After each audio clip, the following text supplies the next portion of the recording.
Welcome to the Church in the Wild podcast. You'll be hearing the words from worship from Sunday, July 5th, 2026, where we begin our series on the body with a celebration of interdependence and our earth-body connection. If you want to find out more about Church in the Wild, just go to churchinthewild.org. Thanks for listening. But with the theme of the earth-body connections this week, I was looking into the physical similarities that we have with plants. And so, I thought it's very easy to see our physical similarities with other animals, but we don't really think of physical similarities with plants. But we share some surprising similarities with plants, and it shows how connected we are with them, too. So the most obvious similarity is our circulatory systems. Maybe it's only obvious to me because I look at these things, but we have large arteries that leave our hearts, carry nutrients to smaller and smaller blood vessels until they become tiny capillaries where the nutrients are delivered to our cells. And plants also have a circulatory system. It starts with their roots, and it leads to something that you might have learned in school. Don't know, but it was called xylem. Anybody ever heard of that? Yeah. There you go. And the xylem are tube-like vessels that run up through the stems and carry water and nutrients and minerals all the way up to the leaves. And then phloem, like you said, are other little vessels that run from the leaves all throughout the plant and carry sugar to all the parts of the plant that need it for energy. And if you look at the veins on a leaf, you obviously see a similar pattern to our own veins, and maybe on your hands or wherever you can see your veins. But our nervous system also has some similarities with plants. Our nervous system helps us respond to stimuli, and it's mostly to try to keep us safe. So sometimes we have to respond really quickly, so the brain is kind of bypassed when we do reflexes. Like the reflex, if you touch something hot, you don't have to stop and think about it. Your hand just pulls back very quickly. If a bright light is shined on your eyes, your pupils contract. You're not thinking about, telling yourself to contract the pupils, but it's to protect your eyes. And it uses electrical impulses to do that. The electrical impulses run from your receptors down your nerves and carry the signal that way. Plants obviously don't have brains, but they have receptors too, and that lets them respond to stimuli. So one thing I did not know is that when a plant leaf is getting eaten, let's say, by an insect or another animal, it sends electrical signals from that leaf area where it's getting eaten from receptors there to other parts of the plant to warn it that something's eating me. And the plants can respond to that warning by producing chemicals that are protectants. So sometimes it's bad-tasting chemicals that'll keep animals and insects, other animals and insects from chewing on it, or other things to protect the leaves. And you've all seen Venus flytraps. They have those touch receptors in their little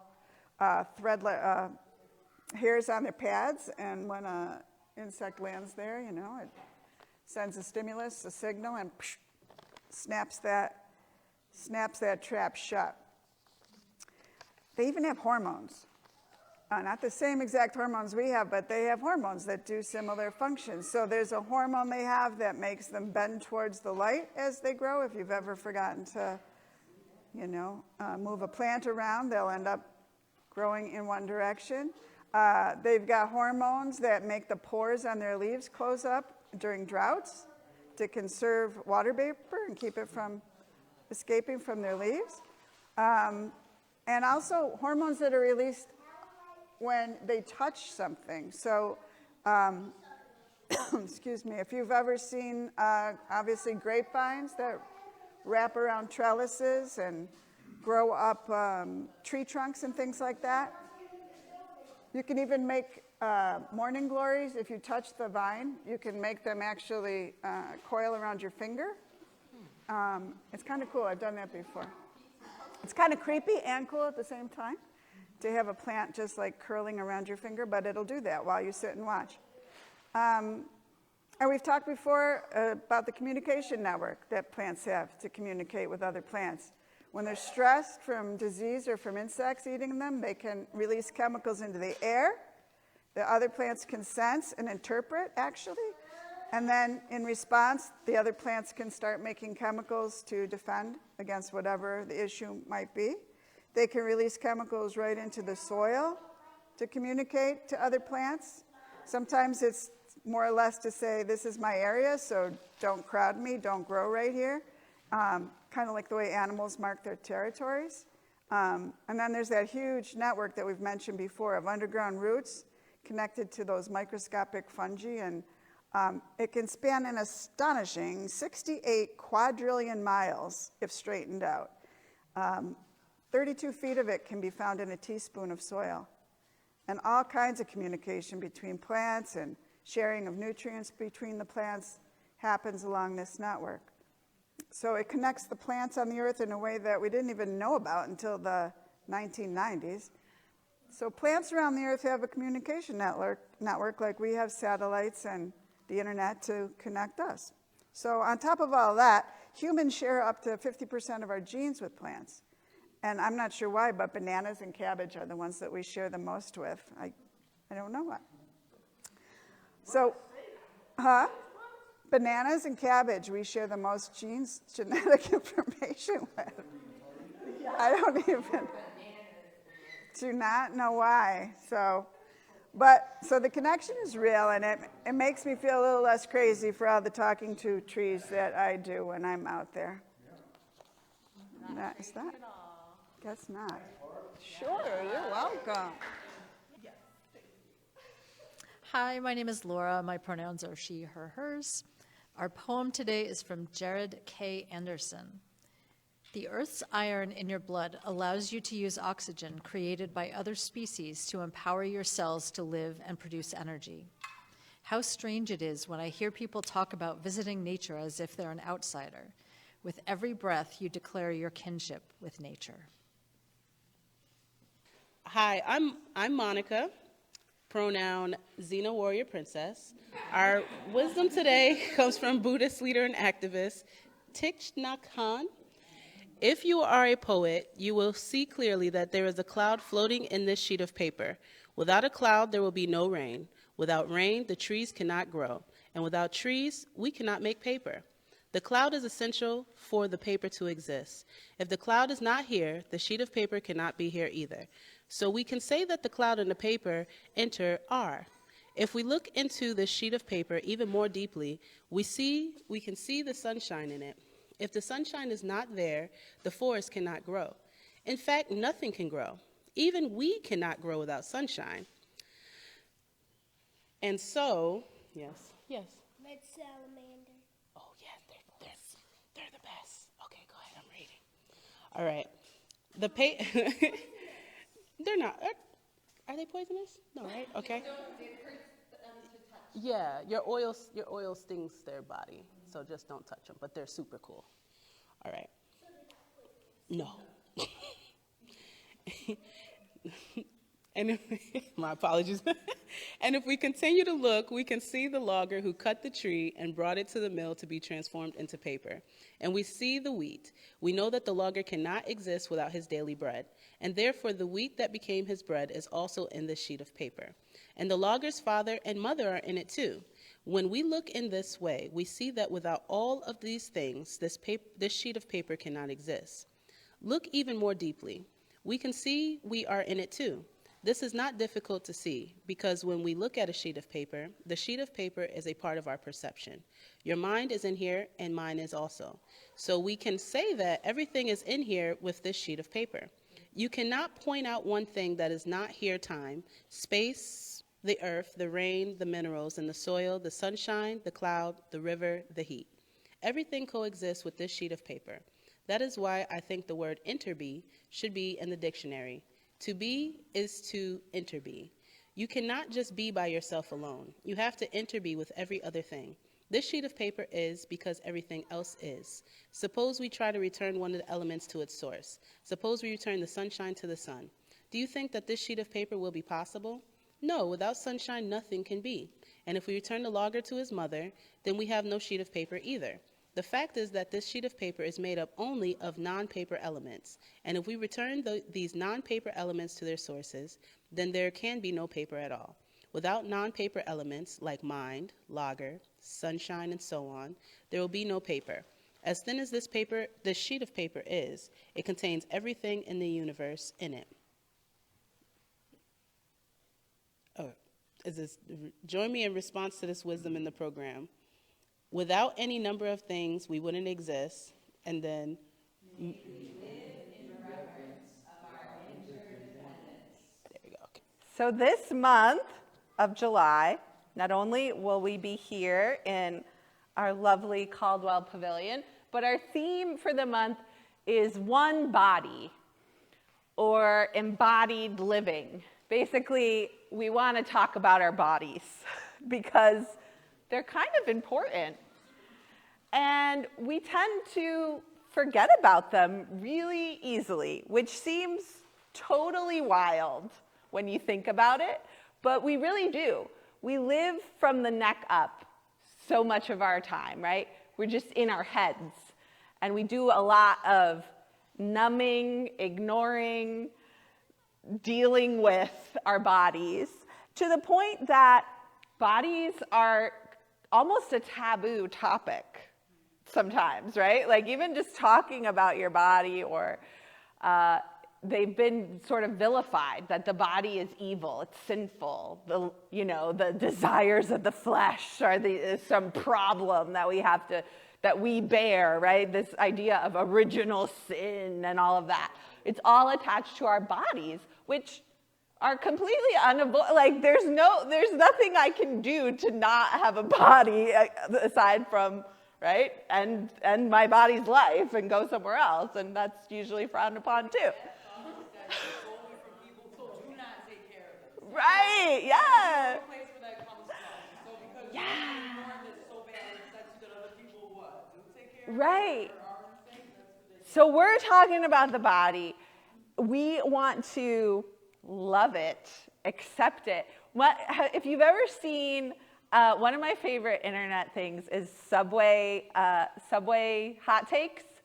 And one of my Subway hot takes, if I was ever to be interviewed on the subway, would be that we need to just normalize our bodily functions because we all do them.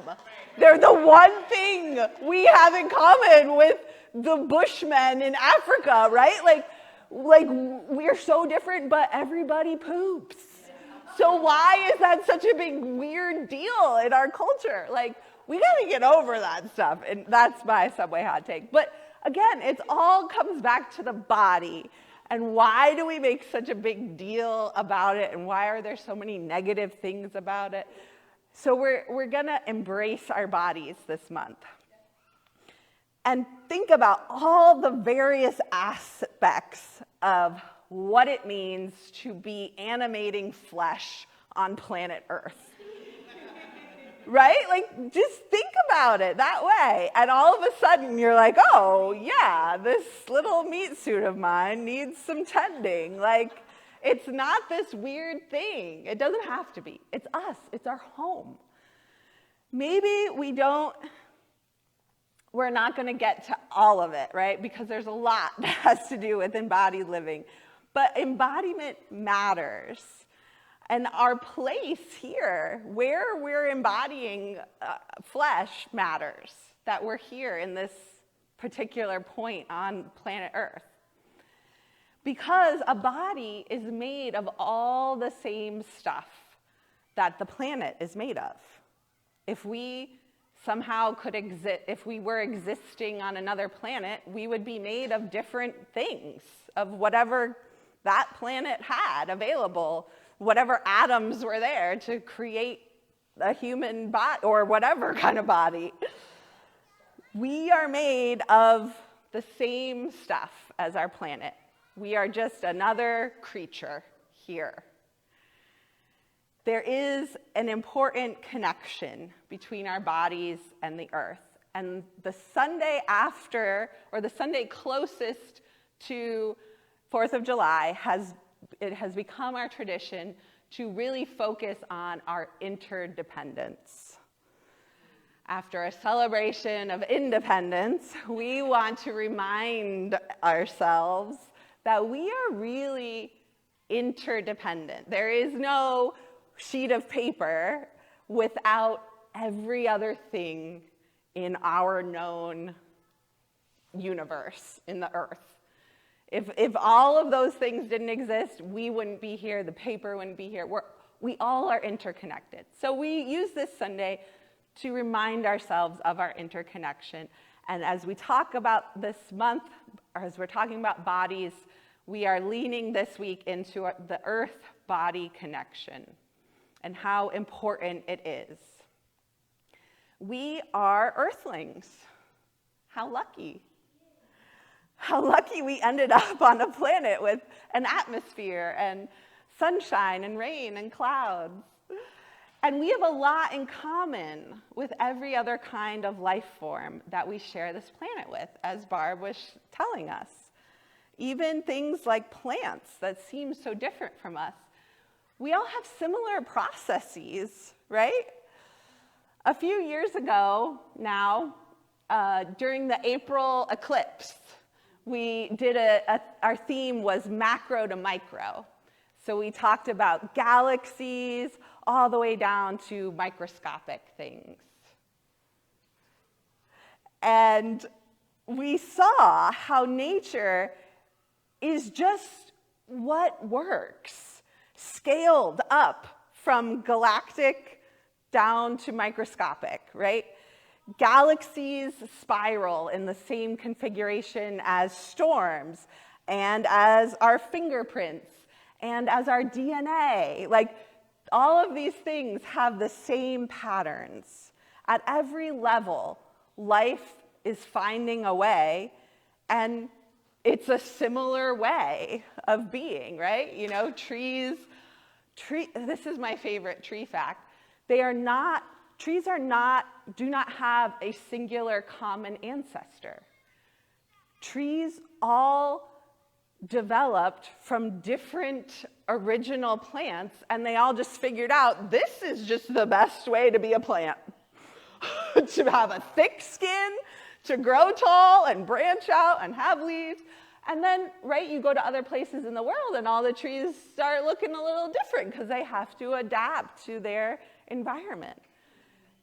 Life finds a way, and life finds similar ways of coming to life from the most microscopic to the galactic levels.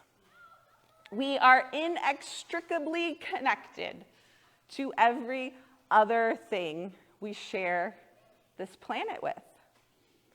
So we're going to take time today to reconnect with our bodies and with the Earth's body, because I don't think we are given or carve out enough time to do that on a regular basis. So here's what we're going to do. Again, as I say at the beginning, you do what you need for your body, mind, and spirit. Everything's optional right now. But I am about to encourage you to go out and find a fellow earthling. Maybe it's one that feels similar to you. Maybe it's one that feels very different from you. Maybe there's a fellow earthling you're feeling particularly drawn to today. So literally anything out there, go sit or stand with. And I would recommend sitting down if you can, but if not, just be connected to that other thing, whether it's a fern or a tree or an ant or a bird that you can only maybe hear, or whatever it is. Go find a living thing. I mean, there's lots of living things within the dead things too, but try to find a living thing to just be with. And I'm going to encourage us to take some of our human ritual of communion to commune with that thing. So, we have some naan and water and cups. We also have a lot of other food that you can take to share if you would rather use an alternative symbol. But when we share this meal, when we commune together, it symbolizes for me, maybe it symbolizes different things for different people, but for me, it represents the best of what we hope to be. Right? So we physically eat that. We take that in. And we say, this is what we want to hope to be. All of our best aspirations. How can we be the best we can be? We think about it and we put it into that bread and the water or juice, and we take it into ourselves. We nourish our meat suits with it. So we're going to take some of that as a gift to our fellow earthling, giving them the bread or whatever it might be, some water, and sharing whatever words, either out loud or in your mind, from your heart, whatever words you feel led to share with that fellow earthling as you commune with them. And then, we're getting into the woo now, okay? Then think about how might they share it back to you. They might not have hands, they might not speak your language, but imagine if they could, if that other being could share something with you, what might they give, how might they do it, and what might they believe this represents, right? What is the highest hope they have for themselves and for us? What does that other being hope for them and for you? So we're going to take some time, and when the time comes to an end, you will hear from my fun new souvenir from the Grand Canyon to call you back. And if something happens that you want to tell other people about, we'd love to hear about it. So we're going to take a moment now to grab some representative gift of nourishment. There's naan, there's lots of other treats, there's water, and you're going to take it and have some minutes.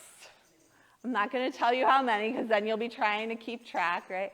You're going to have some minutes to go find a fellow earthling and commune with them. If there was anything anyone wanted to say, you're more than welcome to. Yeah, say. So I found two trees, but they were actually one tree with two divisions, and moss and live earth around them. And it touched me today because this morning we lost a very special member of our church congregation, Jeannie, and her husband and her were married for years. And it just touched me that this tree was joined together. And I don't know, I served at communion and it just seemed to be wonderful that even though they're separated now, you know, it was just touching. So thank you, tree. Beautiful. Thank you for sharing. Welcome. Oh, thank Yeah. Yeah, Chris. Susan Simmerant's book, Finding the Mother Tree, I was staring at that big Scotch pine straight ahead from me, and I thought, I got to go check that out. And the lower branches were all gone, but it was towering above the other trees. And I stood there and I looked around for its offspring. And I found a couple of others that were very old, but much smaller. You're thinking the way most of this forest has been clear cut here. And a lot of the trees here are, there's silver culture. A lot of them are in rows. We come up the road here, and they're not healthy. And that one's been here a long time. And I was just kind of admiring its strength. It's as straight as a mast on a ship. And it's very big. And the wisdom that they partake to their offspring, it's quite interesting. And the offspring, from what I could tell, are a pretty good distance away from it. I saw probably a dozen little babies around the tree I sat with. Very cool.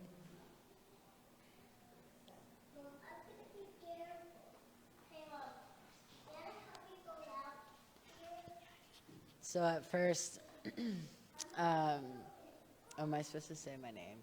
Oh, anyway, whatever. So at first I was out there already, and I was on like a patch of moss, and I heard you like talking and whatnot, and it's been a while since I've like actually been in nature and been able to enjoy it, and that's where I connect with my yaya, who's my maternal grandmother, and my cousin who passed the most.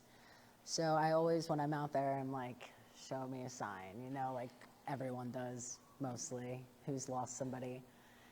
So as I'm sitting there and like, show me a sign, I'm like twisting like a twig, like in my like, hand, like ADHD thing. And I look down, and like I said, my grandmother's name was Yaya, and I look down and I'm twisting a twig that has a Y. And I was like, oh wow. So that was one thing. And then I came in and I got communion, and I was like, all right, let me go back out. So I went back out, and I was like, I found another patch of moss, but I was like deep, like way out there, because I was like listening to the birds, and I was like following, the birds, and like they were just getting louder and louder. And I found another patch of moss, and I was sitting there, and I was thinking about like life and death, and how like, when we pass, like that's, energy is forever, it's eternal. So it's around, and they're around in my eyes. So I'm sitting there, and I look down at the moss, and like, once again, I'm going to like touch twigs or whatever, because like my hands are just wandering. And I go, and like, there's like just a dead twig on the ground, and I go to like pull it, and I realize there's like some resistance. I'm like, what? So I'm looking at it, and I'm like, oh, like, wow, like something, it's a dead twig, but the moss like morphed itself like into it and over it, and just like made it alive again, so like how I looked at it was like, wow, it's like this thing that like kind of served its purpose, but like it actually is kind of eternal, because it didn't die, it just transformed into new life. So yeah, that was kind of what I took from it, and it's been a while since I've like had one of those moments, so it was pretty cool. So, here. Thank you. Yeah. This was one of my favorite meditations. Because I mean, obviously, go find something new. Amen. Yeah, so with mine, it was a good experience. I enjoyed it too. Because like it's like one of those things where like yesterday I got the opportunity to kind of ground after a particularly stressful week. So just ended up somewhere. It wasn't intentional. Took our shoes off, and I was like, this is good grass. You know how you're saying about the moss? We found a good patch of grass. I was like, all right, everyone's shoes off. Oh, right there. And so with today, and then just got the feeling of just like, connectedness and everything. It's so funny, especially even what you said with alignment. It's like, it's so crazy how everything really does like line up when you give the opportunity. So going out there, I was like, I just kind of, followed my feelings or whatever, came to a tree, kind of liked, that it was kind of had a chill section and everything like that. And then of course the kids, so then I couldn't really center immediately. So like after they kind of went away, then I started doing closer inspection of the tree. And, just kind of like, doing some of the stuff that you said, like just communing with it, like just my essence, your essence, and everything like that with the tree, because it has an imprint. I do believe they have energy and stuff. And then I started just looking closer. Then I just started noticing smaller details and everything. And I started noticing like how the moss blends in with the tree branch bark, and how the bark like splinters, and how high up the tree goes, and how it has shade, and just splinters off into all these other different aspects of the tree. And then when I was looking at, oh no, thanks, no, I got that, thanks, bud. And then upon closer inspection, I was just looking, and it's one of those things where it's just like, like when you said about like trees not coming from one ancestor, but they all come from different ones. And then that splintered into my mind, like, do they, like, how we do families? Like, I'm like, like if they have energy, how do they interact with each other? Do they consider each other families? Like, I started kind of going into that reverie. And then as I'm still looking at the tree, and then I started thinking about like looking closer at it, like seeing how the bark is, and it's all, beauty is in the eye of the beholder, truly, because it's just like how it splinters and cracks and everything like that. And that's just a physical aspect of the tree. But then it's just like, as humans, we look close. The closer we look in the mirror, the more we find blemishes and things to not like about ourselves. And I'm like, then just thinking about the tree's perspective, like, I'm like, one, it doesn't have eyes, but then two, like, how crazy would it be for the tree to be like, oh, my bark, like, oh, Susie Willow over there, she has like the perfect bark, like, And so I was like, and so that was my takeaway, in addition to just feeling like more connected and less like in my head and more just in my body. So that was my takeaway. Love it. Thank you, Susie Willow.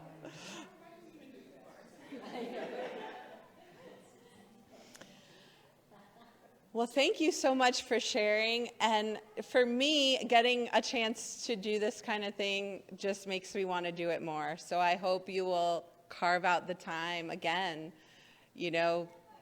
when you're feeling particularly stressed too, to stop and go connect. And the one thing that I was really struck by is how impossible it was to just go be with one other earthling, right? Because the moss is growing on the tree, and the ants are crawling, and blah, blah, blah. And it just brings home our point of today, is that we are so interconnected. There is no way of being a single, separate being from anything else. We ourselves are a universe for microscopic organisms, right? Within and on us, everywhere. We don't even walk around as an individual. We are carrying millions of things with us that help keep us alive. Don't go, They're good for us. Your microbiome is flipping you off right now. Don't treat them like that. We need them. Sorry, I'm picking on you. But it's true. We're never by ourselves. We're never separate. So lean into the connectedness with all the things we can see and the things we can't.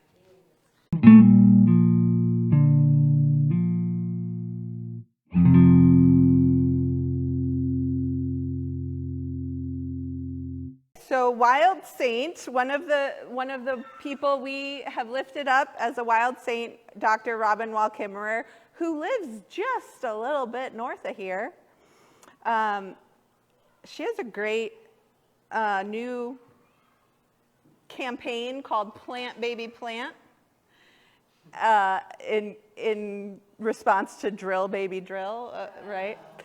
So Plant Baby Plant, and she has a great newsletter, and yesterday or the day before, this is what she shared. So may we join in a spirit of awareness of the Spirit as we hear her wise words. We, the people, hold this truth to be self-evident, that all flourishing is mutual. As we recognize the 250th anniversary of a collective rejection of tyranny, let's use this moment not only to look back, but toward the future in which we want our grandchildren to live. It's what good ancestors do. Let us declare independence from short-sighted, extractive worldviews that actively harm the homeland we love so dearly, and celebrate instead a declaration of interdependence. I am glad we have the Bill of Individual Rights, but what about a Bill of Mutual Responsibilities? Many great writers in the past have given us inspiration. Now we must carry that on and co-create a new declaration to celebrate our connections and the web of reciprocity in which we are all held. What does interdependence mean to you? How do we enact it in our lives, in our communities? Let us share our vision, our stories, and let us write together a new story of interdependence. May it be so. Amen. Thanks for listening. If you want to support Church in the Wild and the work we do in striving for environmental and social justice, just head on over to our website, churchinthewild.org, and click the donate link at the top. There you can make a donation, set yourself up as a recurring supporter, or you can buy something from our Redbubble shop. We're so glad you're with us on this journey, following the Spirit through creation, adventure, and restoration. Until next time.